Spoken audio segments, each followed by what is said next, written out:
Si on t'a déjà dit que tu parles pas assez, que tu devrais t'ouvrir plus, fais très attention à ce que les autres prennent pour une faiblesse, mais qui est en réalité la façon dont ton corps te protège.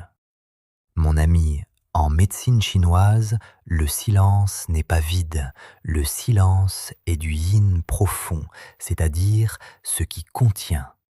La terre contient la graine, le ciel contient les étoiles, et les personnes silencieuses contiennent tout ce que les autres ne voient pas. Elles sentent plus, elles réfléchissent plus, elles décident plus que ceux qui parlent sans cesse.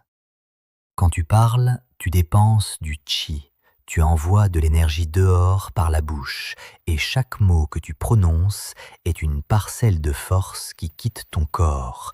C'est pour ça que les personnes très bavardes se sentent bien sur le moment, mais sont complètement vides le soir, parce qu'elles ont tout donné. Toi, tu gardes ton chi à l'intérieur, tu le fais circuler au lieu de le jeter, et le soir, quand les autres sont épuisés, toi, tu es encore debout, encore lucide, encore toi-même. Dans les anciennes traditions, on disait que les silencieux étaient les observateurs, ceux qui voyaient ce que personne ne voyait, qui entendaient ce que personne n'entendait, et qui savaient avant que tout le monde sache, parce que celui qui écoute a toujours un pas d'avance sur celui qui parle. Ce qui aide, c'est de ne pas te forcer à parler pour parler, de laisser venir le moment où ta voix est vraiment nécessaire.